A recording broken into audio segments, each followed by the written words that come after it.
네, 안녕하십니까. 자, 오늘은 열왕기하 22장 상반절 같이 보도록 하겠습니다. 자, 우리가 지금 본 것은 남유다에 대해서 계속 보고 있고, 히스기야, 그리고 그의 아들 므낫세, 아몬, 여기까지 우리가 보았습니다. 히스기야 아버지 아하스는 매우 악한 왕이었고, 히스기야는 선한 왕이었지만 그의 아들 역시 므낫세, 아몬 역시 악한 왕이었다. 그래서 아몬을 신하들이 죽였지만 그 신하들을 또 백성들이 심판하고 백성에 의해서 요시야가 왕이 되었다. 이 요시야는 마지막 이제 선한 왕이죠. 오늘부터는 자 요시야에 대해서 두 장에 걸쳐서 같이 보도록 하겠습니다. 요시야가 제일 먼저 하는 일은 이제 성전 수리하는 일이었죠. 성전 수리하는 일. 자, 요시야가 위에 나아갈 때에 나이 8세라 예루살렘에서 31년을 치리하니라. 그의 모친의 이름은 여디다라. 보스가 아다야의 딸이더라. 요시야가 여호와 보시기에 정직히 행하여 그의 조상 다윗의 모든 길로 행하고 좌우로 치우치지 아니하였더라. 그래서 므낫세가 12살의 왕이 되었잖아요. 근데 요시야는 8살의 왕이 되었어요. 그래서 어려서 주변의 영향을 받아서 선한 왕이 못됐다라고도 말을 못해요. 요시야는 더 어린 나이에 8살의 왕이 되었지만 국민에 의해서 추대를 받았고 그가 악한 길로 가지 아니하고 다윗의 길로 좌로도 우로도 치우치지 아니하고 다윗의 길로 가는 매우 선한 왕이었습니다. 유다의 마지막 선한 왕이죠. 좌로도 우로도 치우치지 않는 왕. 그래서 요시야 하면 다윗의 모든 길로 행하고 좌우로 치우치지 아니하였더라. 우리가 신앙생활 할 때에 정말 좋은 신앙생활은요, 치우치지 않는 신앙이에요. 한쪽으로 치우치지 않는 신앙, 중심을 갖고 사는 신앙생활이 참 매우 귀합니다. 근데 이렇게 중심을 잡고 신앙생활 하려면 첫째로 기준이 분명해야 돼요.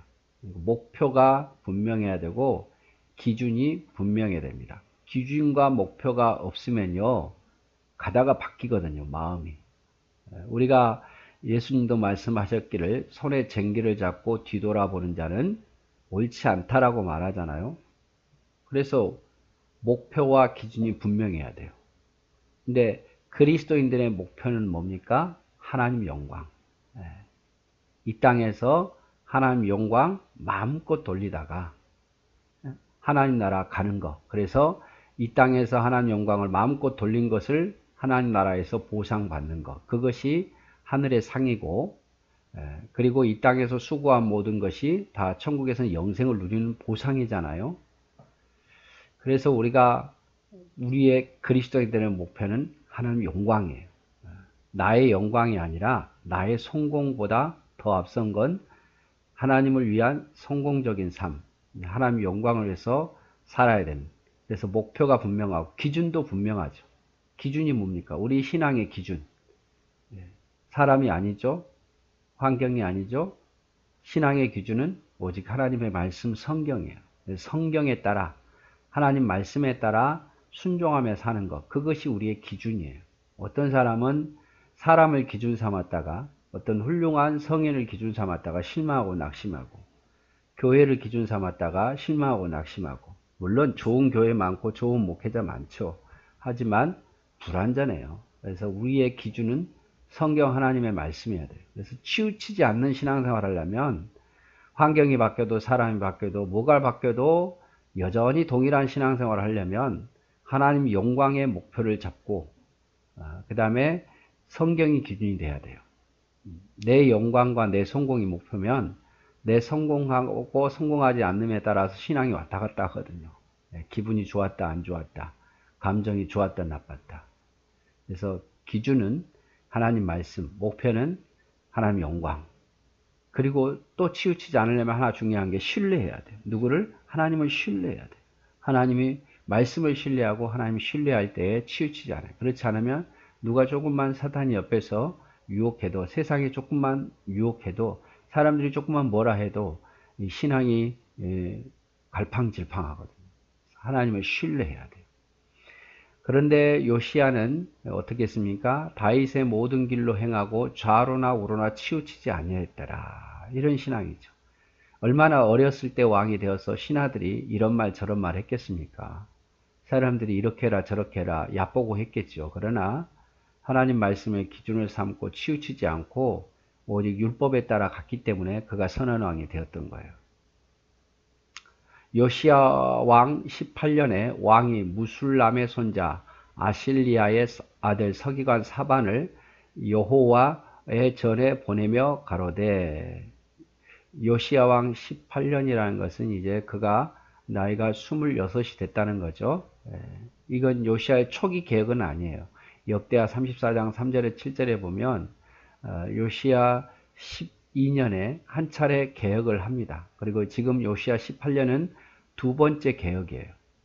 그래서 사반을 여호와의 전에 보내어 가로되, 너는 대제사장 hil기야에게 올라가서 백성이 여호와의 전에 드린 은 곧 문 지킨 자의 수납한 은을 계수하여 여호와의 전 역사 감독자의 손에 붙여 저희로 여호와의 전에 있는 공장에게 주어 전에 퇴락한 것을 수리하게 하되, 곧 목수와 건축자와 미장에게 주게 하고 또 제목과 다듬은 돌을 사서 그 전을 수리하게 하라 하니라. 자, 요시야 12년에 한 차례 개혁을 했지만 또 하나님의 성전이 무너진 부분들이 참 많았으리라고 짐작해요.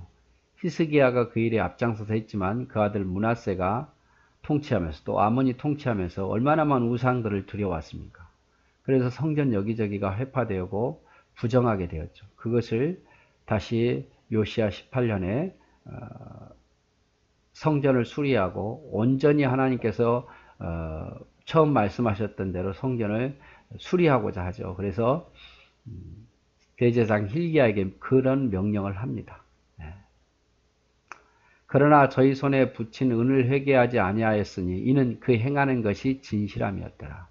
그러니까 진실하게, 모두가 다 진실하게 공정하게 다른 데 쓰지 아니하고 오직 성전 수리하는 일에 썼다 이 말이죠. 8절 대제사장 hil기야가 서기관 사반에게 이르되, 내가 여호와의 전에서 율법책을 발견하였노라 하고 그 책을 사반에게 주니 사반이 읽으니라. 그래서 hil기야가 성전 수리하다가 책을 발견하죠. 율법책, 모세가 기록한 율법책을 발견하게 된 거예요. 그래서 그것을 사반에게 주고 사반이 그것을 왕 앞에서 읽죠. 서기관 사반이 왕에게 돌아와서 복명하여 가로되, 왕의 신복들이 전에 있던 돈을 쏟아 여호와의 전 역사 감독자의 손에 붙였나이다 하고 또 왕에게 고하여 가로되, 제사장 hil기야가 내게 책을 주도이다 하고 왕의 앞에서 읽음에 왕이 율법책의 말을 듣고 곧 옷을 찢으니라. 하나님의 말씀을 듣고 옷을 찢었다 이렇게 표현하고 있어요. 그래서 이게 히스기야의 아름다운 마음이죠. 하나님의 말씀을 듣고 옷을 찢었다. 그 말씀 안에는 이스라엘 백성들이 어떻게 살아야 되는가에 대한 이야기였겠죠. 특별히 모세오경에 하나님을 이렇게 섬겨라, 그리고 이렇게 살아라, 그런 내용들이 많아요. 이렇게 하면 복을 주겠다, 이렇게 하지 않으면 내가 너희를 심판하겠다, 이런 말씀들이 쭉 기록되어 있는 거예요. 그동안 요시야가 이런 율법책이 제대로 가르쳐지지 않다 보니까 요시야 자신도 이렇게 하나님을 섬겨야 되겠다 들은 건 있었지만 구체적으로 이렇게 하나님 말씀에 기록된 것은 이제 발견한 거거든요. 그래서 그 말씀을 듣고 어떻게 합니까? 옷을 찢었다는 것은 회개했다는 거예요. 회개했다는 거예요. 우리 백성이, 그리고 나 자신을 비롯해서 우리 조상의 왕들이 얼마나 하나님의 말씀을 순종하지 않았는가, 우리가 얼마나 신앙생활을 잘못했는가, 그걸 깨닫게 되고, 그래서 그 말씀 앞에서 회개하면서 옷을 찢고, 그리고 또 이렇게 어떻게 우리가 신앙생활을 해야 되겠다라는 것이 또 궁금해서 사람을 보내서 그 말씀대로 살려고 노력을 하죠. 그 말씀대로 살려고 노력을 해요. 우리도 마찬가지예요. 우리는 뭐 히스기야, 여기 요시야만 그런 게 아니라 우리가 하나님의 말씀을 듣고 왜 말씀을 듣는가 한번 생각해 보세요. 그 말씀을 듣고 우리의 죄를 발견하고 회개하기 위해서 듣는 거예요. 회개하게 해서. 그 말씀에 비추어 보는 거죠, 우리 자신을. 일주일의 삶을 비춰보고 우리 신앙 생활을 비춰보는 거죠. 말씀을 들으면서. 그래서 찔림을 받고 그 말씀을 듣고 회개하는 거예요. 돌이키는 거. 그리고 그 말씀을 듣고 신앙 고백하고 또 그 말씀을 듣고 순종하며 살고. 그러기 위해서 우리가 말씀 듣는 거 아니겠습니까? 내가 하고 싶은데 하지 말라고 말씀하시니까 그 말씀 앞에 마음을 닫아버리고 또 내가 하고 싶은데 자꾸 나를 보고 하나님 반대만 하니까 오히려 불평하고 원망하고 그러면 안 돼요, 여러분. 복 있는 자는요, 하나님의 말씀을 가까이 하는 것도 있지만 하나님 말씀을 듣고 가까이 하고 그 말씀을 듣고 우리를 비춰보아서 잘못된 것은 회개하고 그 말씀에 또 하나님께 답을 하는 신앙 고백도 하고 그 말씀대로 살기 위해서 우리가 말씀을 듣고 있는 거예요. 여러분 말씀 앞에서 날마다 여러분 마음을 찢으셔야 돼요.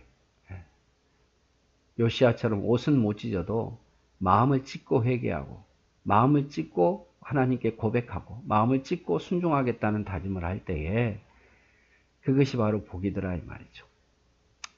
자, 그래 오늘 요시야의 가장 멋진 모습은 바로 이런 모습입니다. 하나님의 말씀을 듣고 옷을 찢더라. 여러분도 예배 시간마다 마음의 옷을 찢는 그런 귀한 시간, 귀한 성도가 되기를 바랍니다.